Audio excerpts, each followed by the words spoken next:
Ho, ho, ho, ho, ho, ho. Well. It's that magical time of year again, my friends. The season of giving, collecting, and remarkable toys. I've just finished checking my list. Twice, of course.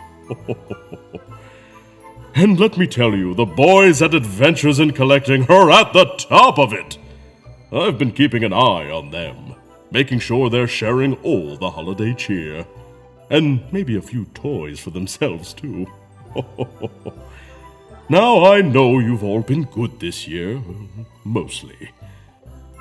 I'm sure there are some very interesting action figures on your wish lists. And trust me, I've got a whole workshop full of them at the North Pole. Hopefully my reindeer can still get my sleigh around with all these drones. But before we dive into the festive fun, I just wanted to say, the best kind of collecting isn't about Marvel Legends, Dragon Balls, dolls, lightsabers, or even all those Batmen little Todd keeps making in Arizona. It's about the memories you make along the way. That's what makes this time of year truly special. So grab your favorite holiday drink, cozy up with your loved ones, and your toys. And let's dive into another jolly holiday special of Adventures in Collecting. Merry Christmas! Oh, ho, ho, ho, ho, ho. Hello, everybody, and welcome back to Adventures in Collecting, the holiday special. I don't know if you're going to have effects, so I'm just not going to mention them. Well, I mean, now that you said something, it's like, maybe there's sleigh bells, maybe there's usually bells or something. There's something happening, but huge shouts to longtime friend of the pod, Santa Claus, for, as always, taking time out of his busy schedule to send those lovely, holiday wishes, holiday greetings. It's always a pleasure to hear from the big guy. Big member of the toy community. I mean, he's just if he's not, who is? I was gonna say one could say he is the spirit of the toy community. Yeah. I'm back in video. Hi, everyone. Yes. I'm feeling better this week. Yeah, no longer dying of the death. That's wonderful. Yeah, no longer cold. Having a cold. So it's nice to be unclogged. It's great. It's great to have you not be a static head. It's the dynamic Dave. Yeah, we have dynamic Dave. I was still kind of hoping for some sort of like DVD logo effect, but. Just you bouncing, never quite hitting the corner. Never quite hitting the corner. It's a good vibe for life. Just want to be out there floating, never quite hitting the corner. Never quite hitting the corner. So we do, as we usually have with our holiday episodes, we have what we like to refer to as a gift to the community of some kind. So last year was our big surprise. We interviewed our mom. What an experience that was. Mm-hmm. This year we didn't keep the guests a surprise because we wanted to get questions from the community and dig in and find out, what you guys wanted to talk about and what you guys wanted to get answered. And real quick, before we introduce our guests, bring them in, our little bit of housekeeping. So our toy drive for Toys for Tots is over with Chubsy Wubsy. It was a huge success. We gave away a giant man. It was a great experience for all. Thank you to everybody who participated. And now we have our instant holiday in a box giveaway is going on. It's going on until December 31st. It is roughly, I forget how much I said in the post. I want to say it's like $1,500 worth of toys or something like that. It's a good, you're gonna do all right. Yeah, it's quite a box of toys. I'm going to the post now to actually get that. I'm sorry, over $500 worth of toys. I was gonna say 1,500. Settle down, Eric. I mean, either way, 500's pretty good too. Yeah, it's pretty good. I mean, there's some stuff in there that's probably worth more over retail at this point. That was a retail estimate. Listen, I didn't put an asterisk next to the number. That's my fault. But $500 roughly of toys. It is a massive box. It's got everything from like across a bunch of different fandoms in it, and it goes to one person. So it's a great way to start off your 2025 because the winner will be announced on January 1st. Maybe collect something new. Yeah, there's a little bit of taste, a little bit of everything in there. Some of our favorite stuff from 2024, and actually some stuff that's a little like vintage at this point, I guess you could say. But some really cool stuff in there. You have until December 31st to enter. It doesn't cost you anything to enter. All you have to do is follow the rules on the post. Post is pinned to our social media, our Instagram account, so at AIC_podcast. And there'll be another giveaway in January. And as we will keep doing this as long as we can. And this is year 2 of doing a giveaway every month. It's been super fun. Everyone seems to like it because it's free stuff. So thank you for participating, everyone. Yeah, thank you for participating. So with that out of the way, Dave, let's unwrap the lead. There we go. Love it. I was trying to figure out what your segue would be to that, and there it is. And you got it. So this year for the holiday special, we are giving the community the gift of insight and perspective with a pair of guests that combined have decades of experience in their field. Currently partners with the law firm Nolan Heimann, Greg Pan, and David Schnider, specialize in IP and licensing law and have worked extensively in the toy and entertainment industries. Together, we've pulled questions from around the community and questions we've been hearing personally for years about how the sausage gets made, as it were, and some. And we're going to tackle those questions head on. Greg, David, welcome to Adventures in Collecting. Thanks for having us. Hey, everyone. It's good to be here. Thank you, Dave, Eric. Pleasure to be here. It is exciting to have you guys. This is the first time we've had guests that have passed the bar. So, and we were hoping that maybe it would be Matt Murdock at some point, but here we are. So before we hop into all these great questions that we've kind of pulled together, this is a show about collecting. So tell us, David, Greg, what do you guys collect? Greg, you can go first. Oh, I'll go first. Staring at the shield behind you.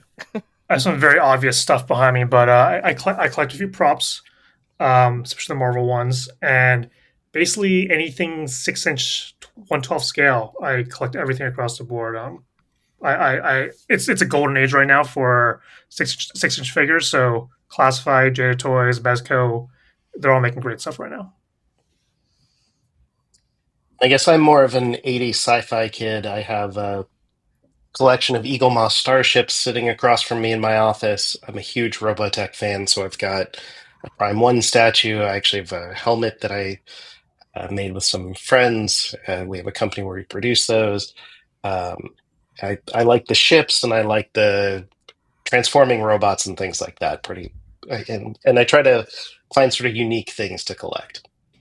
Very cool. Yeah, so you guys have a wide variety between the two of you, a pretty wide variety of fandoms. And we have the coolest offices at the firm. Nice. That's so, me at my company too. My desk is everyone stops when they go to, it's filled with toys. So we have the other people in the office bring their kids in. And they say, "Can we go to the office of the guy with the toys?" They don't know my name, but they know the office with the toys. There you go. Yeah. So we touched on your backgrounds a little bit in the intro, but let's dive a little bit deeper into your expertise. Tell us about your journeys to Nolan Heimann. Okay, I'll go first. So straight out of law school, very lucky, I got a dream job working for Marvel. So I started at the bottom. This is like a few years after they were still bankrupt. So this is like 2007. And I interned there the summer before, and then when I joined, they were working on a film production facility for Marvel Studios. 2 weeks after I joined, they cast Robert Downey Jr. to be Iron Man. So I knew I was on the right track. This was going to be a rocket ship. So I joined at a very, very lucky time. During that time period, I did a lot of licensing, consumer products, merchandising. Um, I set up corporations and entities for the Marvel Studios. I got more involved in film co-promotions and product placement for a little bit. I got involved in the theme park stuff and themed entertainment and traveling shows. So I got the opportunity to work on a lot of really amazing stuff that we're seeing on shelves and experiencing in theme parks and conventions. Um, Eventually, I kind of hit my maximum in terms of what I could learn and where I could proceed. So I went solo for a while, started working with licensees in this space. The collector in me never really went away. I started seeking out companies that make stuff that negotiate these licenses, and I used the experience I had at Marvel negotiating these deals and understanding how they're structured to get better deals and deal terms for clients in this space who have to negotiate with big IP holders, as well as companies that are growing their own brands and trying to figure out how do you navigate this space. So over time, I was introduced to David through a mutual company I've interacted with a lot in the past, and um, it was a good fit to join Nolan Heimann. Yeah, and for me, it was a little bit more of a traditional path. I actually started out as a litigator. I worked at a big national firm, a 300 lawyer firm, doing primarily IP litigation. And I enjoyed it. I did it for about 10 years. I was a partner at that firm, but then had this epiphany that litigation is horrible and I don't want to do it for the rest of my life.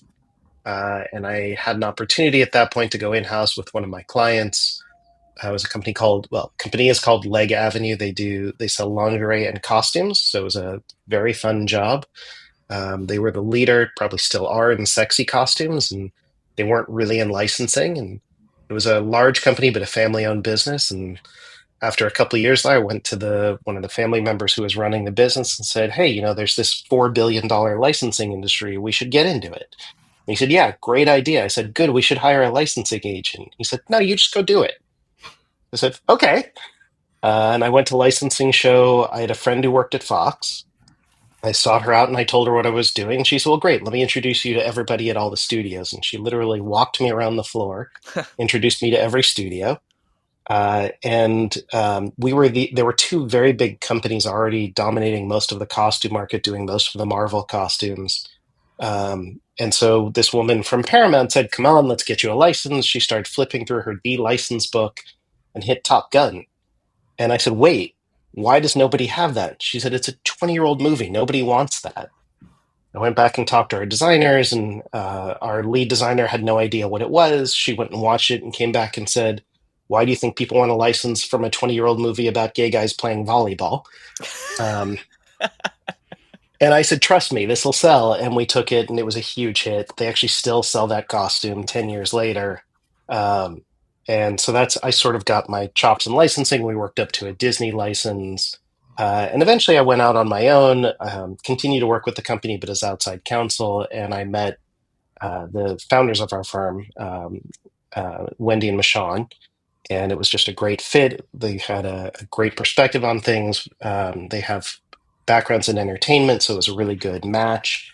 And we started building from there. And so I have built over the years a fully transactional practice, doing a lot of work and working with licensees primarily to help them negotiate their license agreements, deal with the horrible audits they face, and to try and plan what kind of products they want to develop. So it's funny you mentioned Halloween costumes because when I think of licensing, one of my favorite things to like mull over, and shouts to friend of the pod, Toy Farce. I think we're actually going to hear from him later. I think he's our featured question or Q&A later. But um, I love the Halloween costumes that are like that manage to sidestep like licensing by using like a funny name. Like I always think of the Beetlejuice costume that's called Juice Demon, and it's just like I love or Cocky fighter pilot. goth calendar girl, and Yeah. it's just Wednesday. Like I love I love those like sidestepped licensing names. They always make me laugh. So a good part of my job was we had an incredible team of designers. One of my favorite things was getting a license and seeing what they would come up with. But the other part was when we didn't have a license, then coming and saying, "Can we do this?" And we would have long conversations about whether or not we could do that. Amazing. Amazing. So are you responsible for Juice Demon? I don't know if that's a leg No. avenue. Sexy, sexy I probably Juice would have Demon. said no to that one, but And Greg, going back to your timeline, so you were Totally wearing this shirt on accident. Yeah. Did not have any. So aside from the theme park stuff, I It's the didn't best realize part. you were at Mhm. Marvel when Hasbro got the Marvel Legends deal initially. Yeah. I mean, when I joined them, this was back when Toy Biz or Marvel Yeah. Toys was still making the toys. So I got, I worked closely with like Jesse Falcon and saw like prototypes at his desk, and I was like, true geek out moment. And then uh, one day we're like, oh yeah, we're going to sign an exclusive deal with Hasbro, so they're going to make all the toys. And like, I'm like, but you guys already make great toys. I'm like, yeah, but they're going to sell a lot more.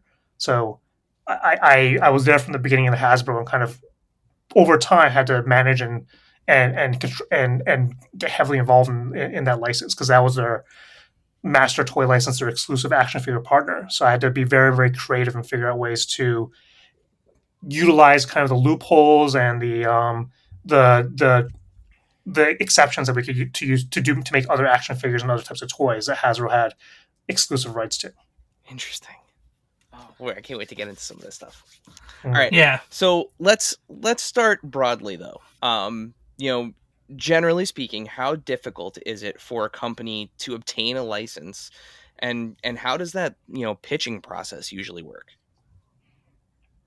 I'll start on that one. So, contrary to belief in the community, it's not how good your toys is; it's how many people you can sell it to. It's so when a licensor or brand owner is going to find prospective licensees, the question they always have is, who are you selling to? How many units can you do? It's not how cool can you make it look. Show me your best product. They're not. Unfortunately, that's not what they're looking for. They're looking for dollars. They're looking for royalties. Royalties is the chunk that you're getting from sales of that product. So, hi. Hey, buddy. Okay. You got a Hello. guest. He wants me to 3D print stuff from later. Later tonight, buddy. So that unfortunately is not. People always say, "Hey, J Toys, why aren't you getting more licenses with Mortal Kombat XYZ?" It's because they're still kind of growing in their retail channels. So that's usually what's being negotiated first. How much can you sell? How much can you guarantee in sales if we give you a license? Interesting. yeah, and I think in a similar vein, it's depending on the company, it's not so hard to get a license, but it's a process where you have to go through what you project you can sell, negotiating with the licensor on territories and terms and details. There are always little points in each of the contracts that can be stumbling blocks, and a lot of it is financial. And a lot of new licensees make the mistake of coming in promising I can sell millions of this thing, and the licensor says, "Great, then should be no problem giving me a huge guarantee up front, give me a lot of money," and then they overpay for a license. So it's Yeah. not It's really a dance. so it's not like somebody's putting together like a deck and they're like, look, we can make this figure with no pins and butterfly joints and fabric capes and like whatever, right? Like it's more so down to kind of like the brass tacks, like here's the amount of people we can reach. Legit dollars and cents. Yeah. Right. Yeah, Yeah, I mean, to add what Dave's, we have these conversations with clients all the time. It's actually, if you can make a product, it's not necessarily impossible to get a license, because there's always kind of, we'll talk about like A-level brands like Marvel or Star Wars. That's an A-level brand. There are D and F-level brands that have a somewhat recognizable brand or IP, but no one's knocking on their door saying, hey, I want to make action figures, right? So if someone knocks on the door of, I don't know, what's an obscure like property. At this point, what does obscure even mean? I mean, like these days, like anything that's nostalgic is now a potential gold mine for products. But like Mac and Me, right? Remember Mac and Me was like an ET like ripoff. Yes. So if someone wants to do like Mac and Me action figures, and someone there has a full rights to it, and they'll say, "You want to give me money for Mac and Me to make Mac and Me action figures? Go ahead. Like if you want to get that license and it's free and it's available." You can get it if you know how to make action figures. So it's not impossible to get a license, but the things that are easy to get are things that are unlikely to sell, and things that people want to make and things that retailers and people want to buy. Those are going to be the ones that are most. You have to be established and have existing infrastructure to make products and an existing infrastructure in your sales teams to sell into retail. You have to be able to do the volume. Yeah, and for a lot of these companies, just the minimum guarantee is 50,000 or 100,000, which means not that you're selling that much, that's the royalty you're guaranteeing them. So if you're paying a 10 or 15% royalty, you have to be selling multiples of that. And so, like NFL, I think the minimum was $100,000. So unless you're selling large volumes, you may have a really cool NFL player action figure in mind, but unless you can push a lot of volume, it's not going to be worth it. Unless you're prepared to operate in the red. Yeah, true. So either way, somebody get a hold of the Mac and Me people, because I mean, Paul Rudd. Now that's been right? put out into the world, I'll bet you there's a niche for it. Isn't Mac and Me the clip he keeps like punking Conan O'Brien? Yeah, it's like the guy going off the cliff on the bike or something. Yeah. So Paul Rudd, pick up the phone. At least 2 will be sold. Me and you've seen that McDonald's clip, right? Yes. Do you know how that came about? No. So the big story, like Reese's Pieces, was they were in ET, right? Yeah. A major part ET. So initially, they went to Spielberg went to Mars and said, "Hey, we want to put M&Ms in this movie," and M&Ms was like, "No, that sounds stupid. We don't want to do that." And then Hershey's, who owns Reese's, they'll say, "Yeah, Reese's like our worst selling candy. If you want to put Reese's in there, go ahead and do it.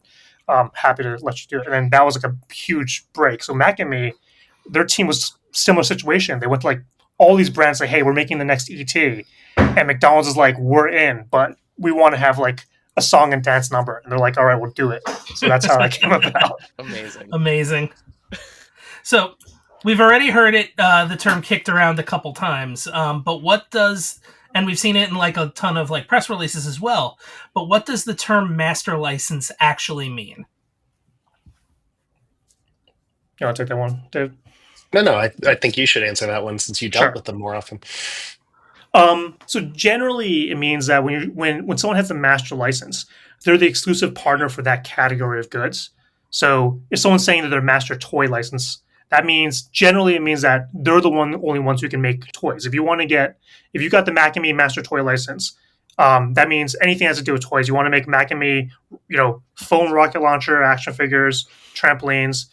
You're going to presume that if you have the Mac and Me master toy license, that manufacturer, that licensee is the one who has the rights. That said, that word can be a little bit malleable because no company makes every type of product that's under one category. There's always exceptions. Like even Hasbro, they make everything, but they don't make high end stuff.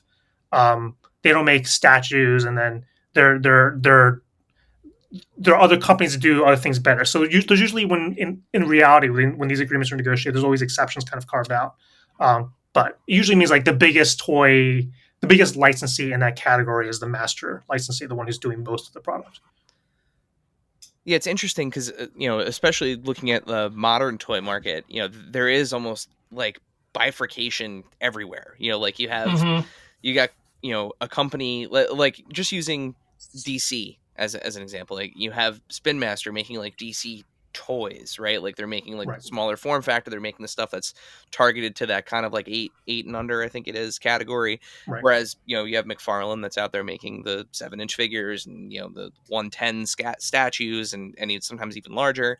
And then like even like a Diamond Select who's making, even larger statues and, and everything. So it's just, it's interesting, with that term, but yet like, we have this one property that's licensed to multiple manufacturers. Like how do they actually decide who gets what right to what, and like how that bifurcation actually works? Yeah, it's a good question. I know for the community, it's very weird how these rights get granted. Especially like look at a property like Ninja Turtles. They have like 10 licensees making action figures, and Ninja Turtles is a big brand, but it's not like 10 action figure makers, great. I mean, so when you look at this, it's, you talked a little about price point and scale and audience, and it's more than that.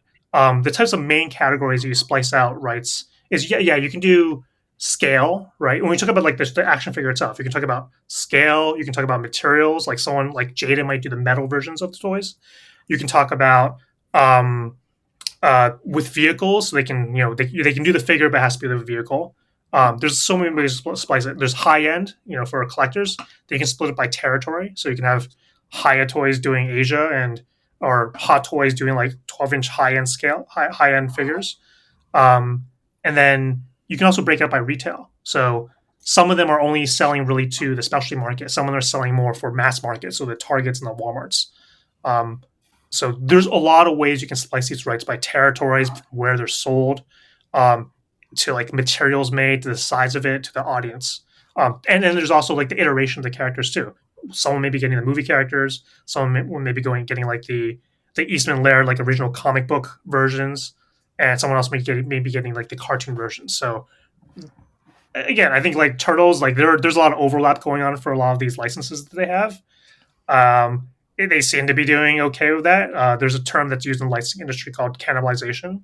So if you have licensees that are making essentially the same thing, when they're both going to the retailer, like let's say they're both going to Target, and Target's looking at two companies making Ninja Turtle action figures, what's going to happen? They're going to start undercutting each other. So one's going to say, "Hey, we sell our figures for 10." The other competitor's going to like, "Well, we sell them for 9.50," and they may go back and forth. Now that's great for Target. It's not so great for Nickelodeon, because before they would have been able to make that, they would have been able to get royalties on a $10 per figure sale. Now they're undercutting each other, and now it's like an $8 per figure sale. So that's where it can come back and hurt the brand owner if you do it too much. Interesting. Very interesting. So getting into that then, once the toy company has a license to make action figures for a property, what goes into the character selection? Like, does the licensor mandate certain things, or does the toy company get to kind of make what they think will sell the best? Or is it kind of somewhere in the middle? So what's really interesting is that for the character selection, the one that people kind of forget to mention when they're kind of seeing the character lineup is the retailer. At the end of the day, we're not the buyers of the toys; the retailer is. So what usually happens is the toy company is going to, McFarlane, for example, is going to make all their toy. They're going to create this is going to be like the DC wave, right?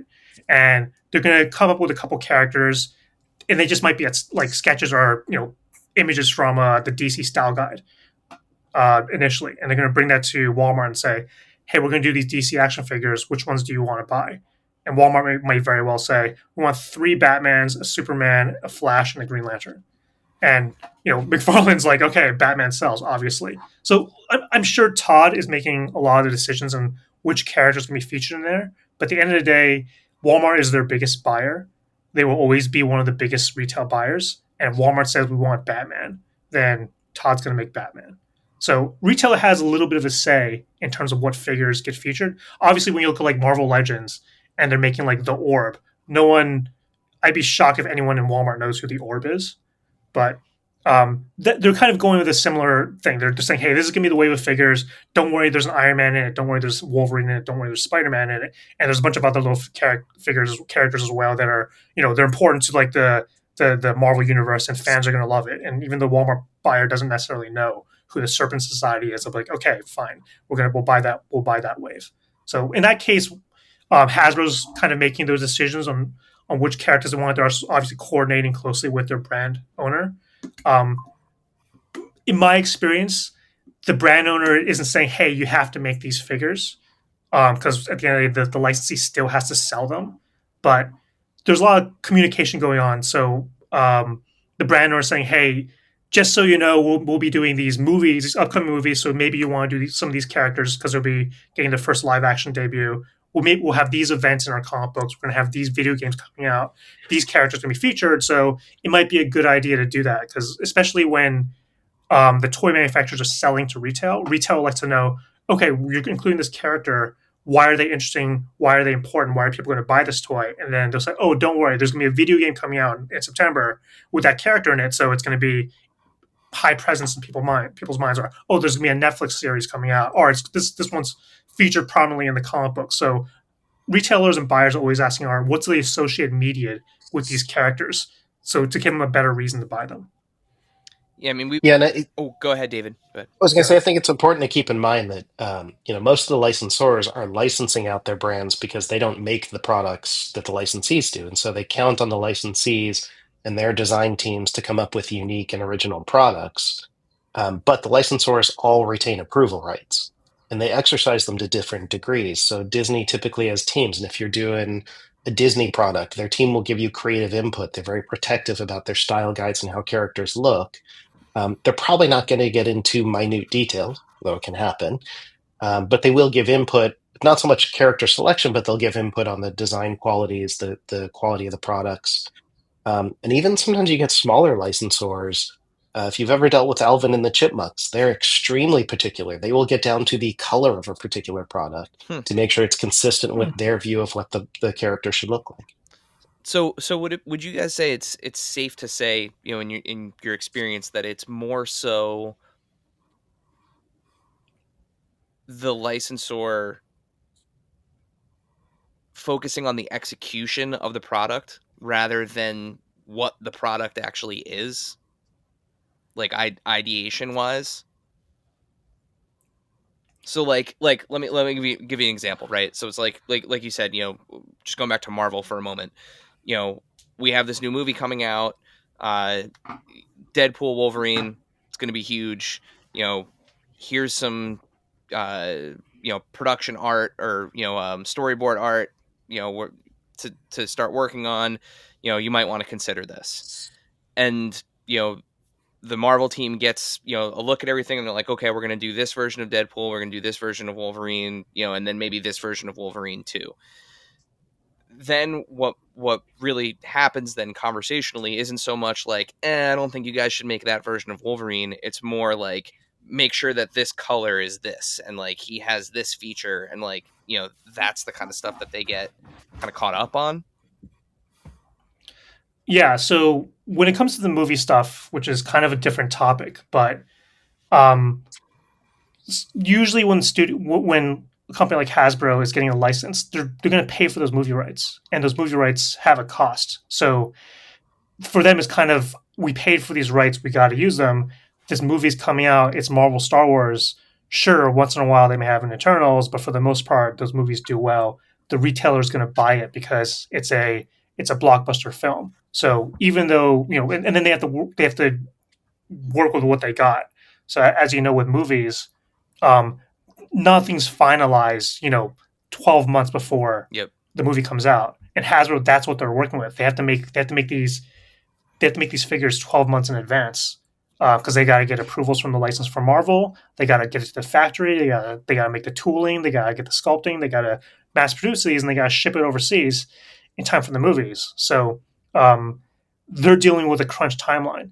And Marvel at that time point, they might not even be filming the movie. They may have just some sketch art going on, and that might not be finalized. So we see this all the time with toy lines. The in Endgame, like the suits that they had to go back in time, those are silver. Mhm. Well, when they're shooting the movie, they were wearing like green suits. That design hadn't even been. They didn't even know they were going to be white at the time. So when Hasbro was making the figures, they're like, I'm just guessing because I wasn't in the room when this happened. That they probably say, "Oh, just make them silver because we think they're going to be silver," but we'll see. So there's so many things happen in the production timeline of the movie that it can change like as early as like a month before the movie comes out. And at that point, Hasbro already has a product on shelves. They can't change the color or they can't change the design. So that's also why sometimes if they miss the mark too much, they'll make a second version that's the better version, Yep. maybe the better colorway or the better sculpting. So um, they have to always coordinate with the movie studio to make sure it looks right. Yeah. And I think you get different degrees of input from different brand owners.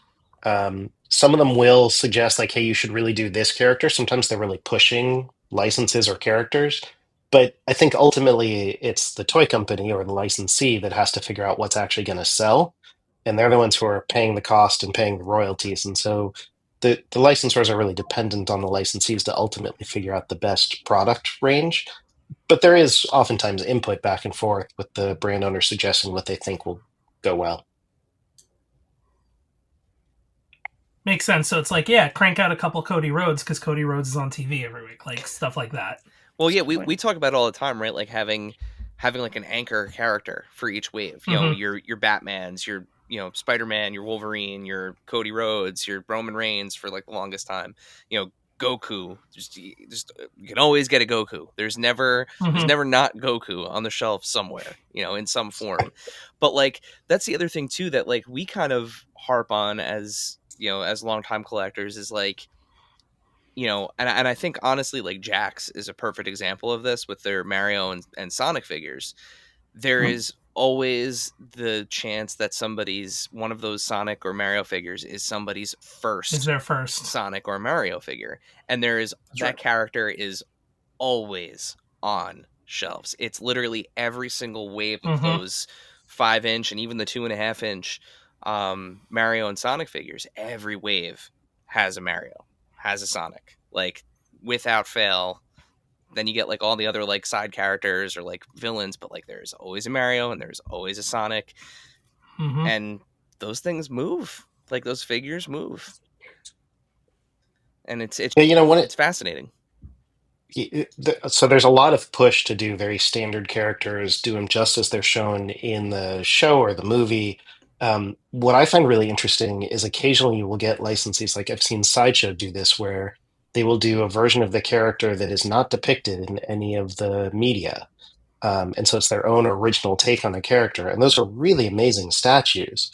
You'll see it sometimes, I think McFarlane does it on occasion too, or with toys where it doesn't actually match what's in the show. And you get a new, unique twist on the character. And I think they tend to be in smaller quantities, but they're really popular because it's a creative look at, a character or a brand that we all love. I was going to say, so is that like an instance where if a company has the license to make a character, they can pretty much make every iteration of that character or every version of it? Or are they tied to, either create your own or this specific instance? It's a very good question. So when the grant of rights, especially for these established licenses, what's not granted is, hey, you can make all iterations of Wolverine, you can make all iterations of Luke Skywalker. Because if you give someone those rights, they may dive really, really deep into random stuff that might be out there. I mean, they might go into the amalgam comics and where they might not have the merchandise rights for, because that was a co-brand with DC. So what they give is access to a database of style guide art, which is say, hey, this is our database of cleared art. There's no third party. There's no approvals that you need to get. This is stuff that you can use under your license. It's got to come from this. If it's not in there, you got to ask about it separately, and then maybe we'll dig for it and find out the answer, and maybe we won't. But that's usually how it works. Like you're going to get access to a database of art, and that's what you have to draw from. So, for example, like Marvel Rivals just came out. This is something we hear people talk about. They've got new designs of characters. So the question people might be asking is like, oh great, are they going to make action figures of these new character and costume designs because they're really cool? They might not, because they probably have the merchandise rights for everything in Rivals. They might not. It might not have been part of the deal. There might be third-party designers out there that they don't have, the assignment of rights. It's unlikely. But those rights weren't contemplated when they negotiate with Hasbro. You're never going to have a deal that says, you can make all the character, you can make any design of the character now, before, and anything that gets created after. That's something that's kind of a little dangerous to do, because you don't know if you may decide you may want to do a Spider-Man, but he's decked out in like an Adidas tracksuit, and with branded logos and everything on it. That may show up in like some fan or like some comic book cover through a collaboration, but you might not, you won't be able to do merchandise in that situation. So rights holders are at least smart about that. You don't want to give rights to something that you don't have, or you have to end up paying someone a lot more in order to give those rights. So that's kind of why you limited it. And if Hasbro goes to Marvel and says, hey, we want to do a line of Rivals, this seems to be a massively popular game and people want these made, Marvel's going to check to make sure they have the rights to these costumes, that everything's cleared. They don't have to pay the video game company a royalty or something, because they might have negotiated that in the contract. And maybe they'll even go back to Hasbro and say, yeah, we have the rights, but you got to pay us more. Hmm. So that might happen too. Yeah, the other thing to imagine is if you want to do a vinyl figure of, say, Tinkerbell for Disney, if you say I'm going to copy exactly the artwork from the movie, and so it's going to look completely like the character was depicted, for a product approval person at Disney, that's really easy. Great. I already know that look is fine because that's how it appears. If you go and say, look, I have this great idea, I'm going to do a goth version of Tinkerbell, well, now that person has to be a little concerned. Like, is that going to get approved? Am I going to piss anyone off at the company? It's not saying they wouldn't do it, but they're going to be a lot more cautious about something like that. It's going to have to go through a much more strenuous approval process. Man, Right. now I want to Or, see Hot Topic Tinkerbell. yeah. Or they might say, hey, I want to do the Julia Roberts version of Tinkerbell from the Hook movie. Yeah. But you have to go. They might not have Julia Roberts likeness rights. They have to. You don't automatically get that. Or Spielberg may have a back end on that movie. You don't know. So on the merchandise. So that stuff that might be something that Disney doesn't license out at all. Now listen. Yeah, I have a good Tinkerbell approval story. Oh, yeah. So Let's when we hear had the that. Disney license for costumes, we were doing sassy Disney costumes.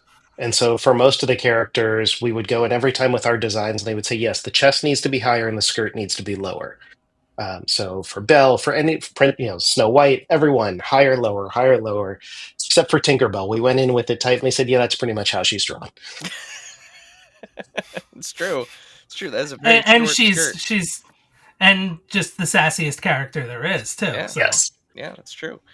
And it's funny with likeness rights. I think the brand that probably comes up the most is Star Wars, right? Because like those characters are synonymous with the actors that played them. Like for some people, like when they Han Solo is no one but Harrison Ford. Luke Skywalker is no one but Mark Hamill.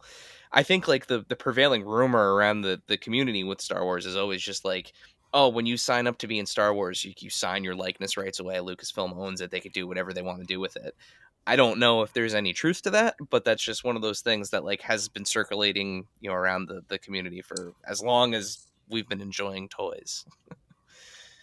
But I can only speculate on that one because I don't know the actual answer. I work close to the Star Wars people for a time, but I don't know. I think there may be some truth to that, and my guess is, at the time when those original movies were made, there weren't any big names in there except for Alex Guinness. Harrison Ford was still kind of relatively unknown. He's not what he became after Star Wars. So maybe they were able to get away with that in those deals at the time. These days, when you're signing these days for modern movies, when you're doing those types of deals with big name talent, you're not going to get those deals automatically. So, just from my experience, like sometimes you can negotiate those rights very easily, and sometimes they're going to get a participation.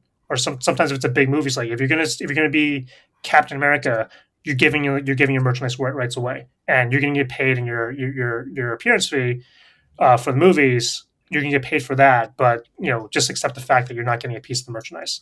So that's just kind of the bar you make at the time, depending on. But if you're Robert Downey Jr., maybe you can have a little control on what you can and cannot get. Yeah, I mean, likeness rights. As somebody who I have a ton of Marvel Legends outside of just the MCU ones, but that's what kind of got me back into Marvel Legends. That's like your main thing. Were the MCU ones. I have a almost complete collection of MCU figures. Please don't tell my wife. But one of the things that I think drives MCU collectors nuts is like there are certain characters that have been just kind of skipped over, and probably because of some sort of likeness thing. Like the one that comes up all the time is Whiplash. With Mickey Rourke. Mickey Rourke. And I can't imagine that Mickey Rourke was like signed likeness rights, and now like if a company like that say wants to go back and try to make a figure like that, like how do those likeness rights work? Like how do they go about even having a conversation like that? Yeah. So on that one particular, I'm pretty sure because like Hot Toys made one. Hot Toys made a Whiplash figure. They did. So yeah. I have the feeling that they just didn't make it for the toy line. I don't know why they would. I mean, I know didn't they make an armor version? My They did in 3¾ I think. Yeah, from the 3 3/4 line, the Marvel Universe one. They did do Whiplash in 3 3/4. Yep. So they just never made a Marvel Legends one. Okay, so back to your question. Going back in time. So first important thing you need to have is you need to have the rights to do Iron Man. Because sometimes your movie rights expire over time. So if you're Hasbro, you probably have the whole Marvel Cinematic Universe, and you can go back in time and make the first Iron Man ones. Sometimes they don't negotiate or they don't get the likeness rights as part of the license. It's not automatic, which means that you have to go back to the actor separately and get those rights. There are, I can't name any names, but there's several Hollywood actors, very, very big names, very good-looking men and women who never give their rights away because they would rather negotiate separately. So it could very well be that Mickey Rourke didn't give his likeness rights away for Iron Man 2. So Marvel Studios never got them. Hasbro had to negotiate them separately for the action figures. Hot Toys had to negotiate them separately with Mickey Rourke to get them. That might be why. So that comes at a cost. It comes at a price. You have to pay them a royalty or pay them a fee to be able to do that. You have to run approvals by them again. That takes up time as well. So it might be Hasbro said, yeah, we know there might be some fan demand for Whiplash. We know that's a gaping hole in the 6-inch Marvel Universe line, but maybe they're like, we're going to wait until there's a bigger Iron Man moment in the films before we try to bring that back, because we always feel that there's other characters that will sell better. They might not want to go through all the trouble. Interesting.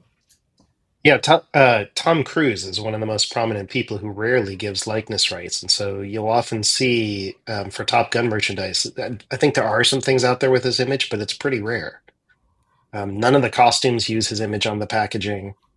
Most of the toys were vehicles, not him, because he generally won't grant those rights. Yeah, there was a third-party company that shares its name with a certain type of instant noodle that made a "This is not Tom Cruise."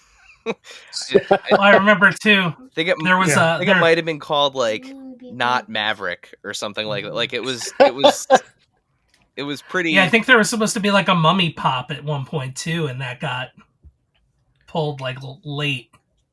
Yeah. Yeah, that one. That one is. Yeah, it's a good example of someone who just doesn't give his rights away. So, yeah, there are always going to be companies out there that say, "Hey, I don't care what people think. I'm just going to make what I want to make." Yep. So we kind of touched on this a little bit, but the idea of permissions. So like, how many permissions might be needed to get like a specific toy or collectible, into production? So I'll try to answer this one too. So if it's a property that's fully owned by the studio and it's completely, if it's like Aladdin or if it's the Avengers, for example, you're going to run that through the licensor, through Marvel or Disney. If there's talent involved, then you're most likely going to have to run that. The studio is going to have to run that through the talent. So Hasbro sculpted of Chris Evans figure likeness. It's going to go through the approvals along with the Captain America figure design. Marvel's going to approve the Captain America stuff. They may have obligations to run the head sculpts by Chris Evans and his people. That is a clean version of like a movie thing. But things like the one that stuck out to me the past couple of years was the starting lineup basketball figures. Yeah. So there was a lot of crazy. I know those figures were like super expensive when they first came out, but from a approval standpoint, it was kind of crazy because Hasbro's making them. Starting lineup is its own brand that Hasbro didn't own. You've got the NBA you have to go through. You have the players that you have to get approval from. They're wearing footwear from like New Balance or from Nike or Reebok. So there's like multiple footwear brands that are involved. You've got the teams, and some of them have tattoos as well. So tattoos are something that people don't think about too often, but they're copyrighted. Like the person who did Mike Tyson's tattoo on his face, he has a copyright over that design. So that you have to run that stuff through the owner of the tattoo, the tattoo artist who came up with that design as well. So the NBA ones are crazy. I mean, you can get them at Ollie's for like $6. Yep. But so much work went into making those figures. Yeah, we as wrestling figure collectors, we bump into the tattoo stuff a lot. CM Punk one of the biggest guys out there right now, has on one shoulder he's got to be like a licensor's nightmare. On one shoulder he's got a giant Pepsi logo, and on the other shoulder he has a giant Cobra logo. Yeah. And we recently have had the opportunity to see two companies tackle a figure for him. What that looks like. And Jazzwares did like sort of approximation of like a roughly Cobra shaped red blob on one arm and the reverse of the Pepsi logo on the other arm, just so he didn't have two big gaps. And when he switched companies and went to WWE, Mattel has the gaps. So whether it's Mattel not wanting to be inaccurate or WWE being like, if you can't put the real thing, don't put nothing there. It's just it's interesting. And then there was the whole like Randy Orton lawsuit, like over the video game. Like there's so much with that. Yep, and it's really interesting. No one's put the Han or Leia tattoos on Punk's legs either that he has for probably obvious reasons. Yeah. Yeah, tattoos. Who knew they'd cause so many problems? The funny thing about copyrights is a lot of people do things, they use other people's designs, but once real money starts to get involved and someone feels like they're being left out of that equation, then they start talking about it. Then they start getting lawyers involved, and then you can help them get a proper claim. Job security. Man, I'd be a nightmare too if you know that I think about it. Your tattoos. You're never getting an action figure. No.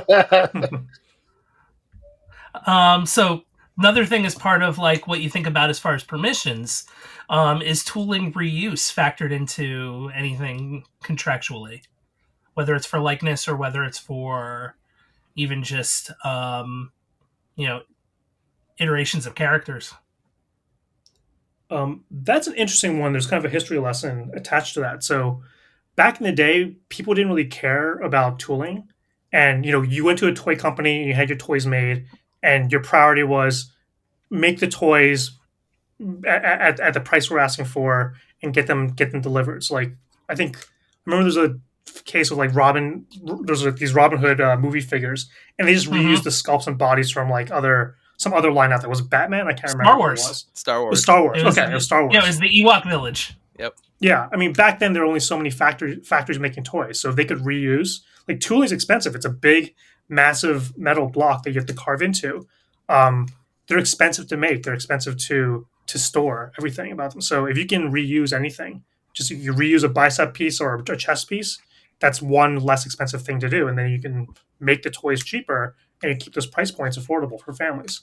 Now, as you get into the more modern age, the concern is sometimes we're going to grant you a license to make action figures, but what we don't want to have happen is we don't want these molds falling into the wrong hands, and now you have a bunch of fake products going out there. We don't want people making extra toys and selling them at the back door, and now they're showing up on, Alibaba, CT toys. That's what people are talking about right now, making counterfeit products. So there's usually provisions in modern license agreements saying that they own the tooling. The licensor, the brand owner, owns the tooling, especially if it's got molds of lightsabers, molds of Spider-Man or Wolverine's heads.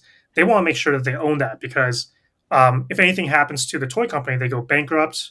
They get their license terminated. You want to get that tooling back, otherwise it's going to end up in someone's hands who's going to be making toys without authorization or permission. So that's the ownership side of it. So then the question is, can they reuse tooling? It happens sometimes. I know for Hasbro, they reused the G.I. Joe tooling for Zabu on like one of those older Savage Land Marvel Legends sets.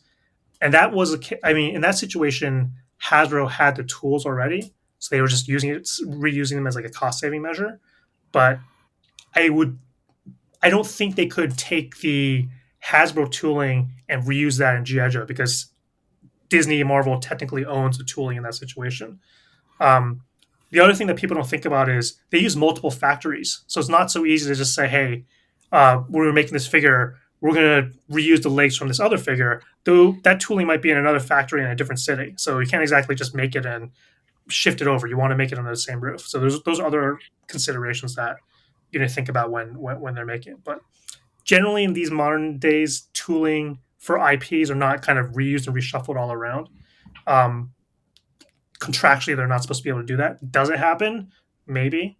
Um, but that's kind of the history on that. I never thought of it that way. Like I've always thought of it like just wondered like, huh, like you have what, Marvel Legends, Star Wars Black Series, G.I. Joe Classified, like those just, those three. You have three 112 scale figures that all have double jointed elbows and double jointed knees and feet with the ankle swivel, like especially like the military looking guys. Like, man, you could use so many of those GI Joe bodies for Marvel Legends. Like, but Yeah. Or even thinking back to that playset, like that was Kenner playset that wound up being Sherwood Forest. Like, yeah. But it's just wild to think like that potentially, right, that like the tools are actually owned by Marvel. It's like, hey, that can't be Duke's arm because it's Captain America's and it belongs to Mickey Mouse. Right. Yeah, no, that's really, I never thought about it that way. That said, the contractually that may be the case. The toy licensee knows that's the case. The factory might not care. So that's the thing with the factories. They're under a contractual relationship with the toy company Hasbro. So if they can cut corners and they can save costs, and they can't get caught, they can. Interesting. All right, so this leads us into our featured Q&A. So, we understand that not everyone gets the same level of access that we get to our guests, so we like to put it out there so that way we can get questions from our followers, from our listeners, for these interviews. This has been a very unique episode so far where you've actually heard a bunch of those questions already, but we do have a specific featured Q&A. Dave, please remind our viewers, our listeners, how can they submit questions for our featured Q&A section? Yeah, so usually the weekend before we record a new episode. Fun fact, we don't record live on Monday at 2 a.m. But usually the week beforehand, or the weekend beforehand, you will see a story go up on Instagram. And yes, it's my favorite Albert Brooks thing to rip off from the real life trailer. You can submit your question on the story, because there'll be a story and it'll say, do you have questions for Greg and David? And then you can tap on the little box that's there and send in your question. And Eric and I get to see those questions and go, oh, that's a good question.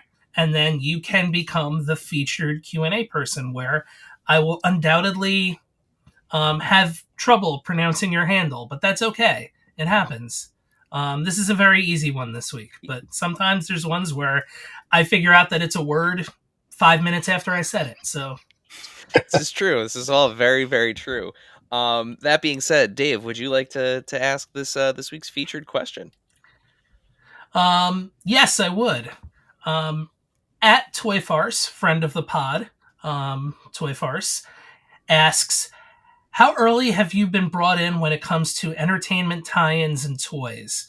Are you okay with being spoiled and holding in all those big secrets? And I guess, have there been any, and it doesn't have to be anecdotal, I'll add to it, but like where you've been like, and you just like are like, I can't believe I just saw that. So you want to go first? Sure, yeah. So for me personally, I don't get access to a lot of the content early on. And I just an experience years ago. I was working with a video game company that had licensed. It was Disney characters. I think it was actually Marvel to do a video game, and so they were working very early on. They had access to plot lines, to artwork, to clips from the movie. However, Disney was so cautious about it. This company had to have a special room, a clean room, where all that data was stored. It was a hard line direct to Disney, not an internet feed. It was a locked room. I was not allowed to go in there, even as their lawyer. Only limited employees were entitled to access the room, and they couldn't bring anything out of it. So if you wanted to go look at concept art, you couldn't go bring it out, put it at your desk, and draw against it.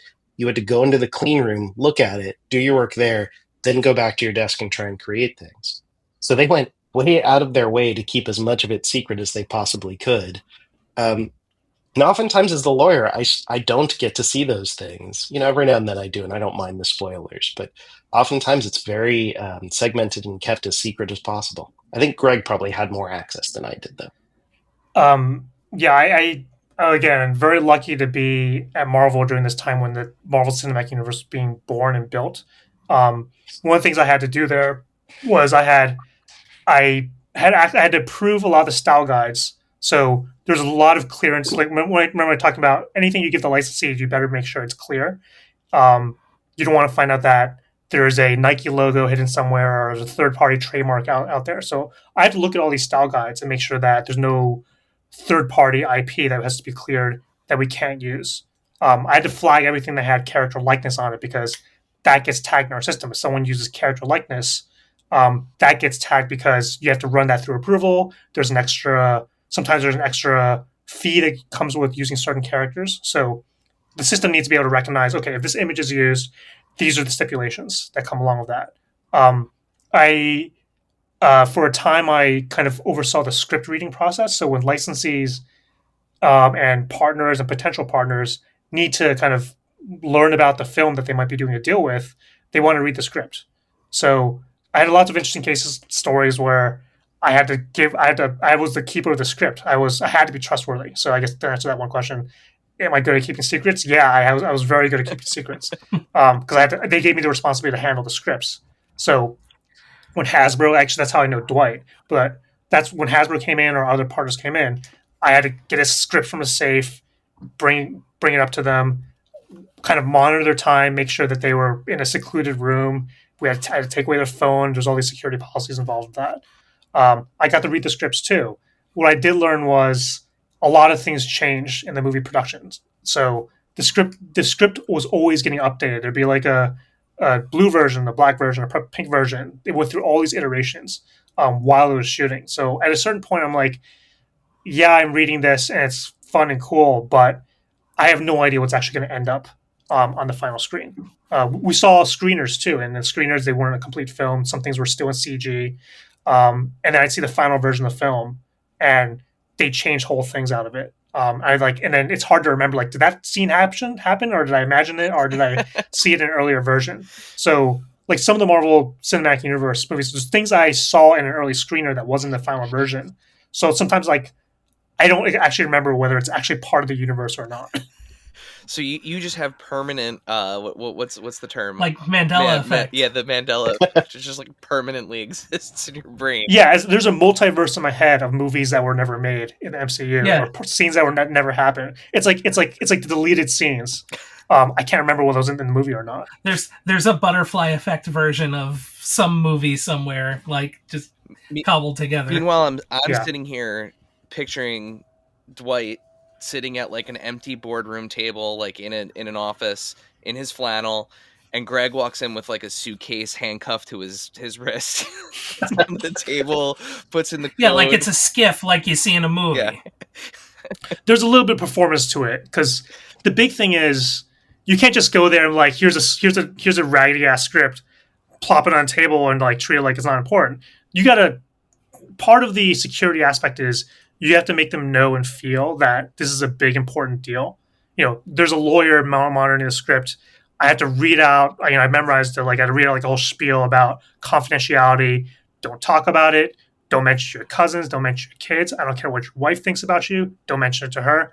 You had like a whole spiel. So they had to take it seriously because at the end of the day, if people decide they want to leak something, once it's out, the internet's a swimming pool. Once you pee in it, you can't get it out. So it's really making sure that's clear. And sometimes I had to get involved in the security aspect. People are pretty stupid when they leak things, which I found. So we've caught people before. We caught people before when I was there. We found people who worked at licensees, who were taking images from like movie style guides and sharing with their cousins and friends and this stuff, and they left footprints back, so we were able to find it back to them. And some people lost their jobs. It's unfortunate. So when so much is on the line, the studios and the brand owners do take that very, very seriously.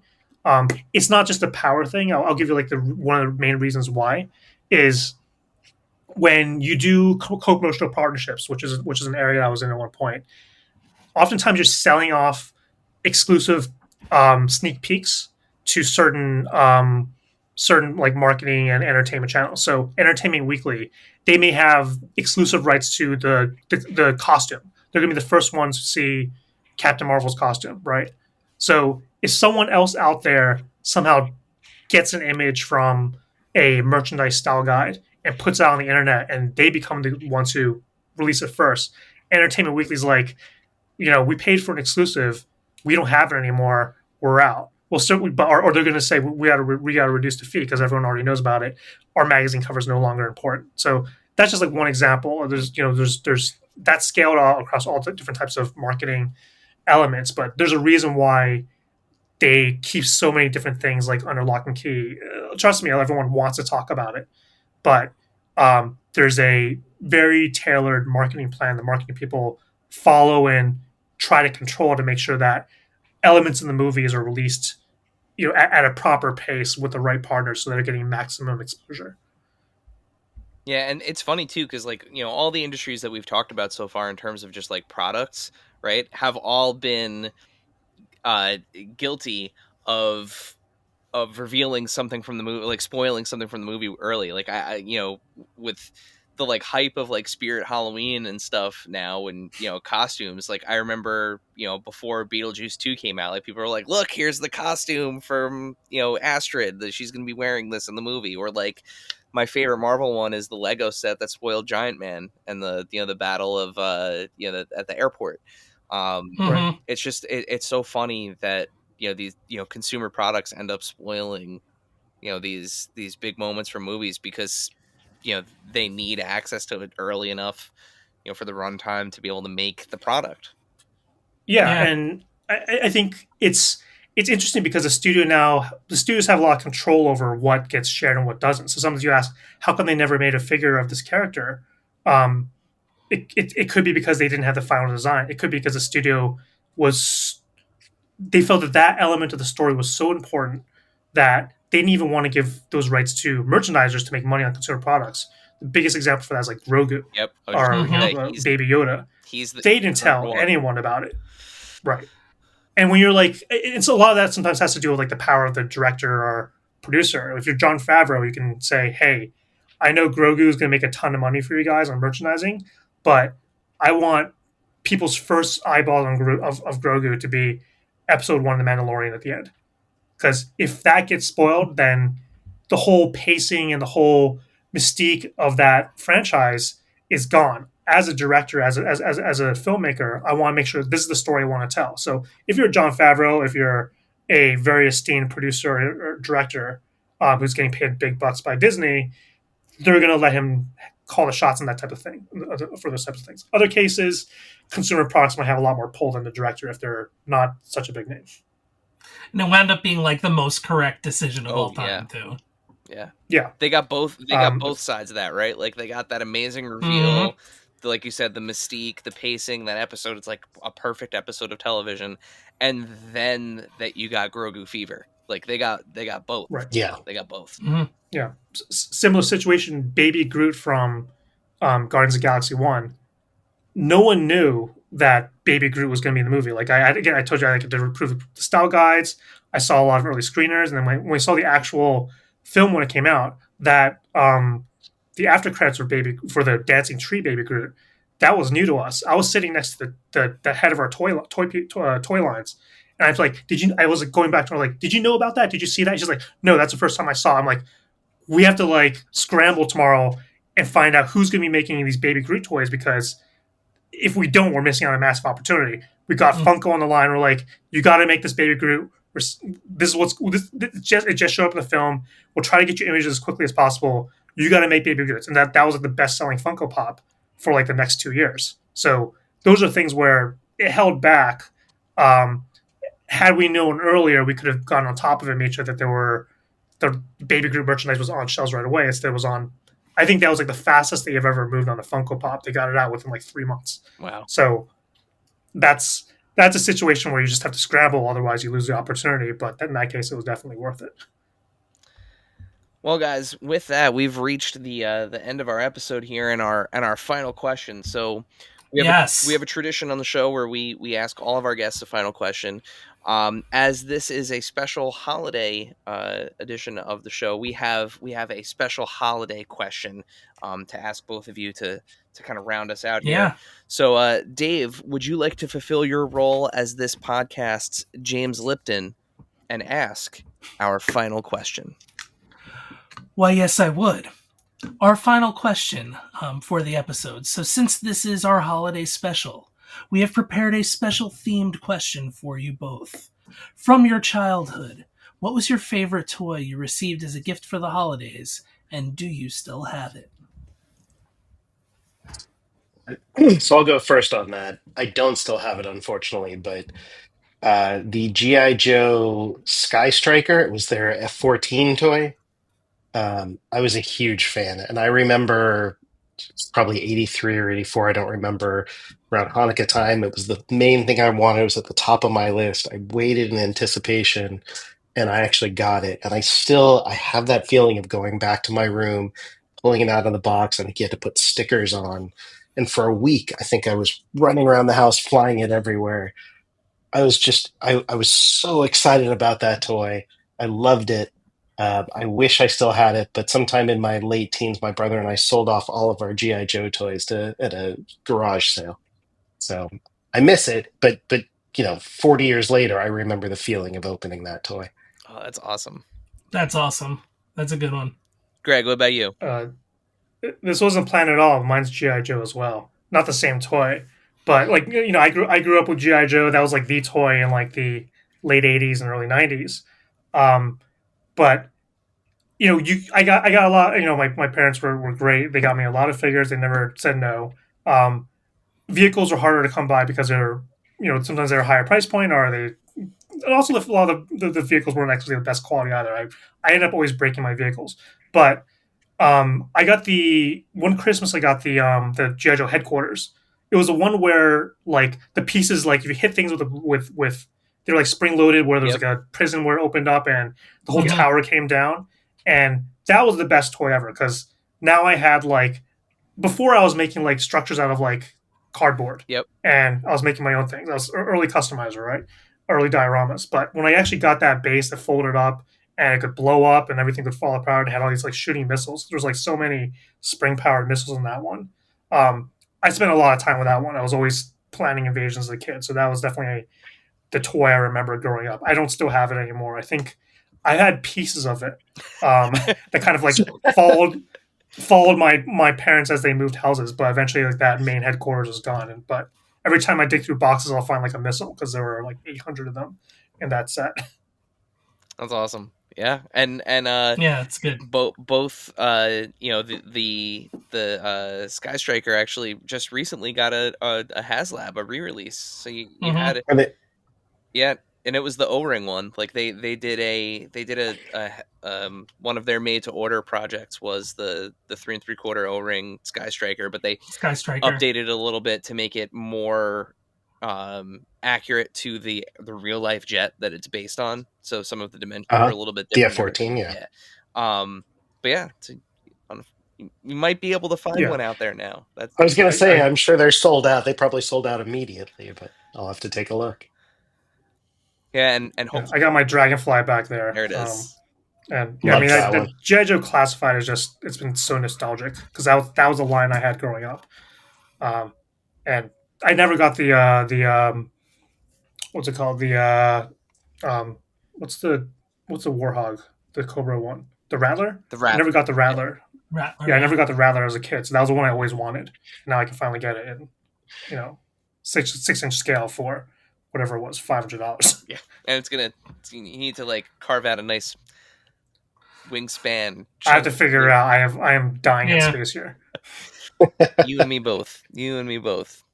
Well, David, Greg, thank you again for joining us, for giving us and the community all of your amazing wisdom and perspective and insight, and for spending the holidays with us. So, before we let you go, remind our followers where can they keep up with what you guys are up to. So they can find the firm's website at nolanheimann.com. It's a little tricky, so that's NOLANHEIMANN. We've got a podcast going of our own, so people can listen to some legal podcasts there. I know that sounds thrilling. And on social media as well, at Nolan Heimann. Awesome. We'll make sure to put links to all that in the description. Mm-hmm. Always Absolutely. love helping out a fellow podcast. So Right. we'll make. And if you're listeners out there, if you have your own brands or designs, or you want to make toys, you have a comic book. We work with brands very closely, kind of figure out how they want to grow that and scale that into other types of products. I spend a lot of time in different consumer products. I work with companies who may have one brand, a book, a story, but they want to get into merchandising. So I kind of tell them, how do you build a licensing program based on that IP? How do you find partners to make other types of products based on your characters or your designs? So any listeners who are in that space and are thinking about growing out their brand that way, our firm is specialized working with those types of creators. Awesome. Yeah, and like I said, we'll put links to all of that in our descriptions. That way you don't have to worry about going, and searching for it. You can just tap the link and get all the information that you need. With that, one more big happy holidays to everyone that's listening, Greg and watching. Greg and David, thank you guys again. And before we sign off, Dave, we are going to hear from some members of the community, members of friends of the pod, and they will be signing us off with their holiday greetings. So with that, I think we'll see you in the new year. Is the next time we'll see you. So have a great holiday, everyone. We'll see you next year. Bye, everyone. Thank you, Dave. Thank you, Eric.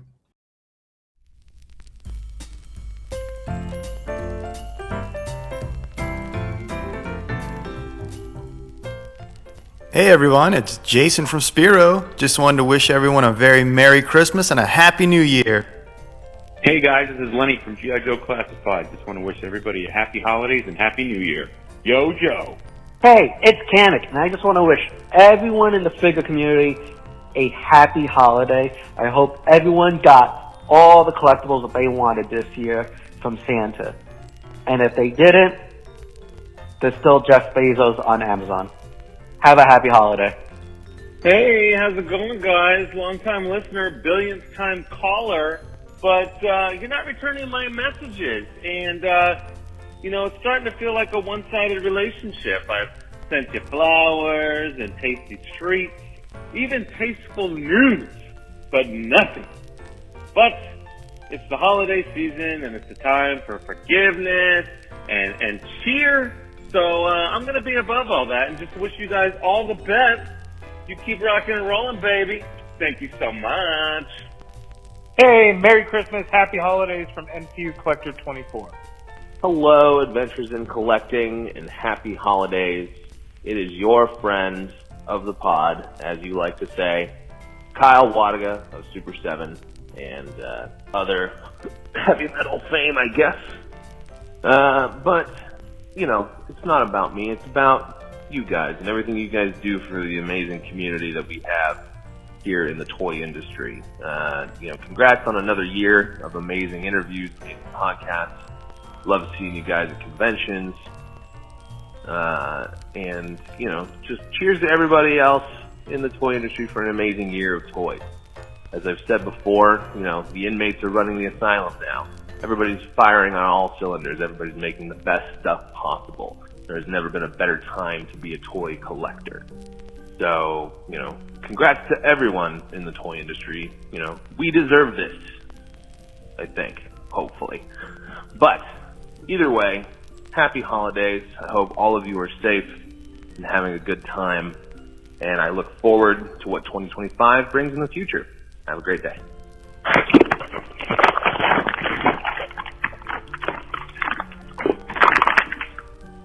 Oh no, what have I done?